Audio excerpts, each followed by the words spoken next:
Tonight, there's a problem for some of Minnesota's most popular ice fishing lakes, why some resorts are shutting down in January. And historic steps taken. The United States is pulling out all the stops to contain the coronavirus, why some travelers might be grounded. Plus, closing arguments are in for the impeachment trial of the president. And a key vote is held regarding witness testimony. We're wrapping up a busy day on Capitol Hill. From CBS3 Duluth, this is the CBS3 News at 6. Good evening, I'm Kristen Bakke. And I'm Anthony Matt. Thanks for joining us. It's been a brutal winter for some of Minnesota's ice fishing resorts, especially those on Lake Winnipegashish. The state's third largest lake is about 30 miles west of Grand Rapids. Our mild weather had made conditions there so bad that many resorts are closing down early. And some tell us they've lost tens of thousands of dollars. CBS3's Emma Quinn spoke with business owners in the area today about how they're hoping local lawmakers will help them bounce back. Here at High Banks Resort on Lake Winnipegash, normally there are over 20 miles of ice roads available for ice anglers. But this year, due to heavy snow and thin ice, owners say they have less than 2 miles available. The snow and warm weather have led to poor conditions on the lake and customers to cancel their reservations. So far, High Banks owners say they've lost about $100,000. They're also being forced to close down about 2 weeks early in late February due to the lack of business. High Banks isn't facing this issue alone. They've joined together with resorts asking State Senator Justin Eichorn and other lawmakers for help. They hope the lawmakers could help them get a small interest loan to help get them ready for the summer season. Ice fishermen, of course, want to come to northern Minnesota. They want to explore the great outdoors. They want to be on the ice catching fish. And we can't provide that opportunity to them this winter. Kim Leonard, one of High Banks owners, says they are just getting the process started and getting a bill drafted, but a next step would be to head to the state capitol to testify in front of lawmakers. In the 17 years she and her husband have owned the resort, they've never had to ask for government funding. She says after talking with Senator Eichorn, she feels that progress is being made. Coming up tonight, we hear from loyal visitors who say they hope High Banks and other resorts get the help they need soon. And we did reach out to Senator Eichorn for comment, but did not hear back by news time. All right, let's turn to the weather with Dave. Dave, I kind of feel like Eeyore this week, just plodding along, sad about the clouds and the cover. And Krista keeps trying to pin a tail on your arm as you're walking down the hallway. Yeah, I've noticed that, Tony. You know, I've got bad news for ice anglers first and then good news to follow. Let's go to the map and take a look at the upper Midwest. There's a low-pressure system down to our south. That brought a bit of a rain and snow mix to the region earlier this morning, more so towards Brainerd than our neck of the woods, but still a slight chance we'll get a little bit of it tonight. And up north near the Canadian border, maybe tomorrow as well. So we fire up this weekend forecast, and the bad news, well, I think that's going to be coming anglers' way on Sunday. Some folks will like it. It'll be mostly sunny for most of the region, not everybody, and a high temp up near 40. That'll be the climax of our 2-week-long warm spell, because after that, temperatures start to go back down, even cooler than normal in a couple of days, and that should hopefully help rebuild the ice that so many folks have lost and still enjoy this time of year. We'll talk about the entire forecast coming up in just a few more minutes. all right, thanks, Dave. Duluth-Denfeld students had the chance to learn from quite the trailblazer today. CBS3's Alex Libby was there for the inspiring speech. Alex.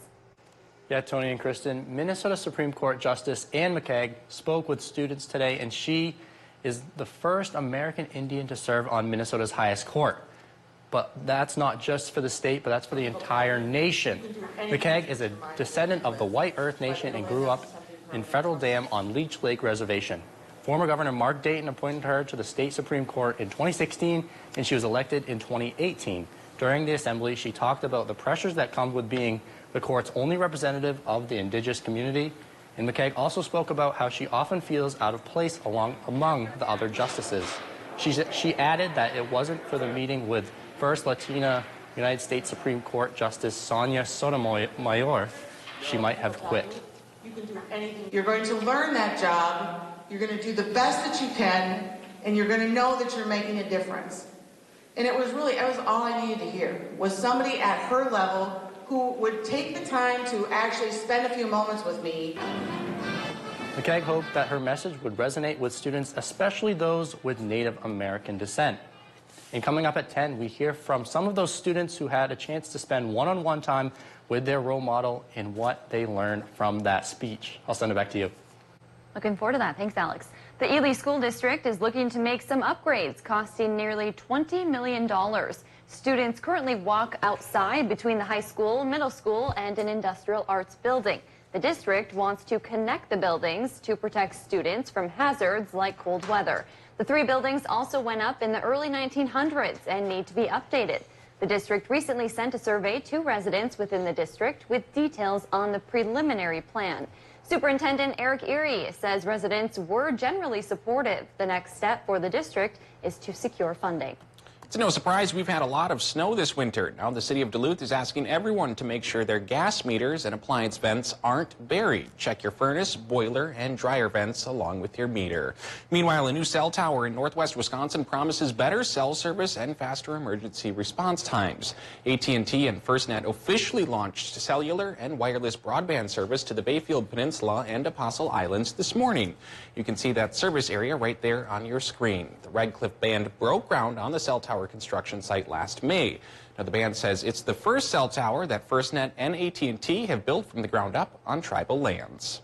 A Minnesota lawmaker is pushing to secure additional money for the upcoming Twin Ports Interchange project. DFL Representative Liz Olson's bill requests $100 million in bonding money to cover the amount the project was over budget. Late last year, MnDOT announced it would defer work on sections of the project after the price tag rose to $443 million. Those sections included reconstruction of Garfield Avenue and the Highway 53 bridge in Lincoln Park. The dollars would come from a pot of money designated for the state trunk highway system. Olson is requesting a hearing on the bill. Representative Olson is also seeking funding for the Mission Creek project. That's along Highway 23 in the Fond du Lac neighborhood of Duluth. In 2017, MnDOT crews working on a bridge replacement project uncovered native burial remains, prompting crews to stop work and begin restoration efforts. Olson's bill requests $4.5 million to cover design, engineering, and reconstruction or replacement of the bridge.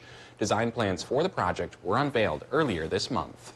Minnesota regulators have opened a hearing on whether to approve an updated environmental review for Enbridge Energy's plan to replace its Line 3 pipeline. Most of today's testimony strayed far beyond the narrow official scope of the proceedings into the broader questions of whether the project should even be built. Environmental and tribal activists urged the Public Utilities Commission to reconsider its earlier approvals and kill the project. However, the project supporters testified that it's time to let Enbridge complete the $2.6 billion project. The hearings will continue on Monday. The Senate has rejected a motion to allow additional witnesses and documents in President Trump's impeachment trial. The move virtually ensures the president's acquittal on charges of abuse of power and obstruction of Congress. Democrats had renewed the call for new evidence and testimony after bold claims from John Bolton, the former national security advisor. Bolton alleged the president directed him in early May to call then-Ukrainian President-elect Zelensky to urge him to meet with Rudy Giuliani, who planned to discuss investigations into the Democrats. President Trump denied the claim in a statement saying, quote, "That meeting never happened." Some Senate Republicans hoped the trial would wrap up today with the president's acquittal, but the vote could have to wait until next week. The U.S. government is taking historic steps to contain the coronavirus. Nearly 200 U.S. citizens evacuated from China to March Air Reserve Base near Los Angeles are now subject to a mandatory federal quarantine order, the first in more than 50 years. The CDC says the evacuees are required to stay at the base until the incubation period for the virus has passed. The order affects 195 Americans evacuated from the outbreak's epicenter in China. All three major U.S. airlines are now either suspending or reducing flights to and from China. With the illness spreading quickly, the World Health Organization declared a global health emergency. Coming up tonight at 10, CBS 3's Jenna Wells takes a look at how hospitals around the Twin Ports are preparing for a potential coronavirus outbreak. Still to come on Live Local CBS 3. Need something to do to embrace the winter this weekend? We've got you covered from Duluth to the Iron Range and beyond. Details coming up. Today's high temperature, 28 degrees, yet another day warmer than normal. But an end, like I've been saying, is in sight for this warm spell. Cold snap is coming probably around Tuesday. So what are our precip chance odds for the weekend? I'll tell you all about it coming up after our break. I will always be ready for every storm and disaster that threatens my community. I will always be there to protect my neighbors and my country. We are the Army National Guard. Visit NationalGuard.com to learn more about part-time service. Thursdays are very lucky at Black Bear Casino Resort. Hot seat drawings from 3 to 9 p.m. every Thursday with a chance to win $100 every 15 minutes. And you can win more than once. Visit BlackBearCasinoResort.com for more information. Make the Bear your place. I have 23 minutes to myself this week. And the $4.99 DQ chicken strip basket is the quality my meat time deserves. And by quality, I mean kicking back with a DQ classic all to myself. All white meat chicken strips, golden fries, Texas toast, and ranch. No distractions. Just a $4.99 DQ chicken strip basket and me. DQ. Happy tastes good. Find all your winter gear this season at Masabi Recreation. You'll find everything from fat bikes, skis, jackets, and more. Masabi Recreation, located in beautiful Virginia, Minnesota. This winter, beat the cold with an Up North hat. Michigan made, these warm hats are expertly stitched with soft fabric, perfect for protecting you from whatever Mother Nature throws your way. Visit our website today at upnorthhats.com. Get your news on the go, the CBS3 mobile app. When news happens, CBS3 is there. The smoke is still really heavy. You can smell it. Tonight at 10, we'll be out here in the storm. Anytime, day or night. And while this is a very active scene, the public is being asked to stay away from the area. Good afternoon, I'm Kristen Bakke. We're cutting in with a follow-up to some breaking news out of Cloquet this morning. CBS3 first got word of this fire and went to the scene at around 3:30. For breaking stories that impact the Northland most, turn to CBS3. More than 2 in 5 Minnesota homes have radon levels that pose a significant health risk. Radon is a colorless, odorless gas that can come from the soil and accumulate in your home. This gas is considered deadly, as long-term exposure may result in lung cancer, which can be fatal. To combat this serious public health concern, the Minnesota Department of Health recommends that all Minnesotans test their home for radon every 2 to 5 years. This test is an easy way to find out if you and your family are safe from high radon levels. Test your home for radon for less than $10. I am Abigail Thomas, usually just Tommy. I'm the first female chief of police in Los Angeles. Guys, we're not going to do that all the time or you're all going to need knee replacements. I get how many people think I don't belong here. But if I fail, it will be 20 years before they give another woman this job. There'll be headlines if you get into this. I'm a cop. I didn't come out here to go to golf tournaments. Tommy premieres Thursday on CBS. Now, the CBS3 Duluth WeatherMax forecast with meteorologist Dave Anderson. Well, let's talk about road conditions because we've been faced with a 30% threat of a rain-snow mix around the region. And it did pop off even here in the Twin Ports. Got up this morning, headed to the class I teach at LSC, and the windshield was iced over. But the icing was a little more prevalent further to the west, around the Brainerd Lakes areas where it was the heaviest. And some towns even got 1.5 inches of snow, like Isle there, not too far away from Mille Lacs. It's better in our neck of the woods, but if you are heading to the south and to the west overnight here tonight, you may run into some scattered slippery stretches, once you get out of Carleton County to the south and over towards Aiken County to the west. The rest of us still doing pretty good right now, but we still have a 30% chance for this mix to continue till perhaps early tomorrow morning. So do watch out again if you have to make some kind of late night road trip here. Well, let's shift gears and talk about what's happening right now. Early evening, it's 29 degrees at the airport in Duluth, 85% for the relative humidity, and westerly southwesterly winds are starting to gust up to 13 miles per hour. So after several days of calm winds, we're starting to get a little agitation in the atmosphere, and that's a vague sign that off to the west, maybe northwest, there's some higher pressure threatening to finally push in, chase away the clouds and the precip chances, and bring back the sun for more than 5 minutes at a shot. We can always hope. Well, right now, temperature-wise, we have 26 Watersmeet, 30 in Ironwood, 31s from Ashland to Hayward, and 32 towards Superior, despite the blip of down to 28 there for Solon Springs. Low 30s towards Moose Lake, 28 to 32 degrees here on the North Shore. Iron Range numbers are in the upper 20s, and border country perilously close to 30. This warm spell that's been with us for 2 more weeks, yeah, I do think it's going to stick around through Sunday and then start to fade away Monday and Tuesday. And of course, Sunday is still looking to be the grand climax of this warm spell, with 40 possible, at least for the Twin Ports region in northwestern Wisconsin. Sunday may be a little bit cooler towards border country by a couple of degrees. Right now, Doppler map shows that some of that western and southwestern light snow and mix activity is trying to creep into Pine County here in Minnesota and up towards parts of Carleton County as well. And if you're not seeing any right now, you've got at least a slight chance of getting some here as the night goes on. Now, as we get into Saturday, this low pressure system to our south will keep the clouds up region-wide, but it should start to dry up for the UP, Wisconsin, and central Minnesota, though towards border country, I do think a mixed chance could linger longer during the day. Now, moving to Sunday here, higher pressure from the northwest is going to try to take over, and it's going to try to bring a sunnier sky to most towns, although up near border country on Sunday, the clouds may still try to stick despite the crowd-crushing activity here of this high. And then as we go into next week here, well, then we're going to start to cool down, like I mentioned, thanks in part to that high advecting into our region. Low temps tomorrow morning, around 20 for Minnesota, and about 25 for Wisconsin, Michigan. Weekend temperatures include lower to mid-30s for Saturday on Wisconsin and Michigan side of the border, and low to mid-30s as well for Minnesotans. Again, Saturday should be cloudy. Some towns should get some sunshine here, though, once we get into Sunday, as I've been mentioning, and that's going to be a pretty warm day with highs near 40, and then the cool down begins. Cloudy and 25 on Monday, and into the teens for Tuesday and Wednesday, with overnight low temps here in the Twin Ports in the single digits. I have a feeling that towns away from the lake, like Hayward, International Falls, and Barris, could go below.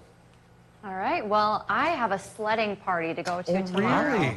Yes, a birthday party, so I'm excited. It looks like it's going to be a good day for it. Louis' party? No, it's not. Okay. 50% chance I was right. Yes, it was close. Thanks, Dave. Middle school kids from Lincoln Park got an opportunity to climb ice walls in Duluth today. 9 kids got the opportunity to climb ice for the first time at Quarry Park. They got the full experience using axes, ropes, and special shoes to reach the top. The event helps kick off the Duluth Ice and Mixed Climbing Festival, which begins tomorrow. Organizers say involving kids provides a good opportunity to teach them new things. For me, it's always just such a delight to watch these young kids come out and see what it's like to swing these axes into the ice and kick their crampons into the ice and, as I say, go bash some ice. The event is funded by the Duluth Climbers Coalition. A cold front is coming to Bayfront tomorrow. It's the 3rd annual Cold Front Festival. The event features local vendors, live music, and outdoor activities. The fun kicks off at 10 tomorrow morning with free youth sled dog rides and a 2-mile run. All-day activities include a sledding hill, bonfires, s'mores, and a skating rink. There's also snoga, hay rides, and fire dancing. The festival wraps up at 8 o'clock tomorrow night. The 25th annual Apostle Island Sled Dog Race is taking over Bayfield this weekend. Locals say this is one of their favorite events of the year. Dog teams race around the Bayfield Peninsula. Organizers say it's a great way to enjoy winter in the Northland. There are 5 different races ranging from 80-mile to a 6-mile youth race. Now, the first race does kick off at 10 o'clock tomorrow morning. The events continue through Sunday afternoon. Races begin and end at the Echo Valley Gravel Pit on Highway 13. That's not the only fun thing. There's Luskanainen up on the Iron Range this weekend, right. too. Yeah, so lots of stuff going on. Lots of stuff, yeah. What else is going on, Neil? Anything in sports? A big-time matchup for both the Bulldog hockey teams this weekend. The UMD men clash with Denver, plus Kelly Hinseth is live from Ritter Arena as she previews the Bulldog and Gopher game. All this and more right after the break. CBS3 live cams are brought to you by Kohler Toyota, home of the largest selection of SUVs in the Northland. Visit KohlerToyota.com for 50th anniversary specials.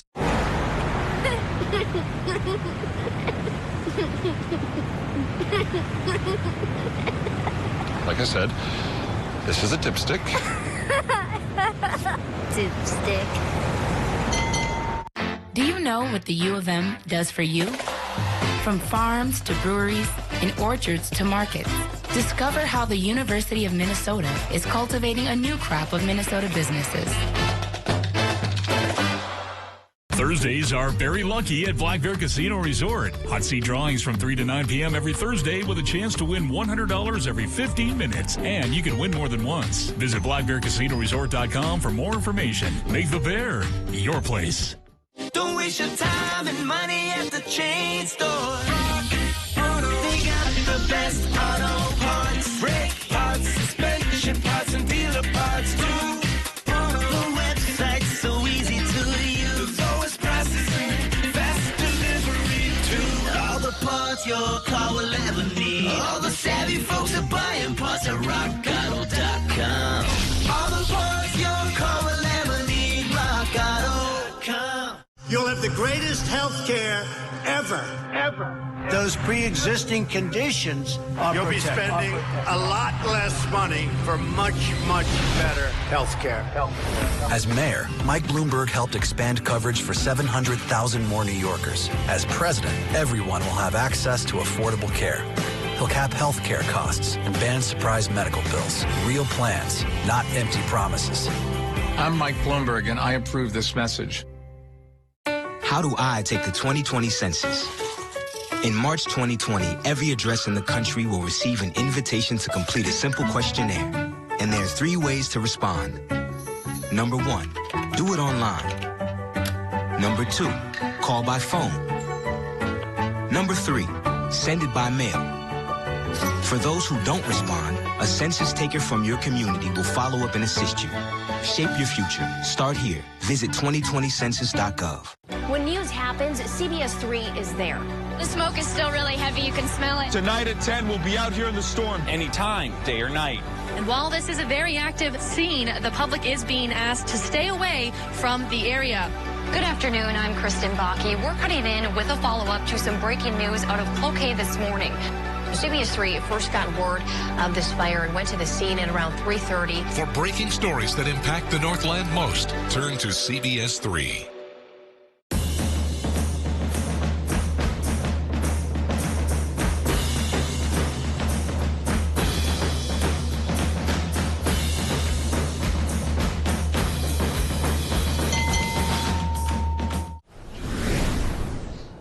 A big weekend matchup awaits the 9th-ranked UMD women's hockey team as they made the short trek down I-35 to face the 2nd-ranked Minnesota Golden Gophers. That's where you'll find our very own Kelly Hinseth with a preview of tonight's game. Kelly? Hey there, Neil. Yep, I'm here at Ritter Arena in downtown Minneapolis, Stadium Village. That is amidst Gopher territory here down in the cities. And this is a series that players have been looking forward to for UMD. You could hear it in their voices. You could see it in their faces all week long leading up to this series. It's especially special for a number of girls on the roster because it's a bit of a homecoming for them. A good chunk of the UMD women's hockey roster grew up in the cities and grew up in this arena and playing against the players that they will play tonight as well. They don't call it the state of hockey for nothing. A total of 11 players on this roster grew up in the Twin Cities area. They all agree this is where they look forward to playing all year the most. It's so fun. I live 20 minutes from the cities. My whole family comes and friends, and I grew up playing in that rink. It's just something that I look forward to every single year, and they always they fill it up pretty good there. It's a smaller rink, so it's just such a great atmosphere, and playing against girls, I know so many of them on that team. It's something that we all get excited for as Minnesotans. Like, we have a lot of fans that are down there, so we're playing it for them, not only for us. And just the fire that gets started when we play them every game. Even when they're up here, it's a great rival.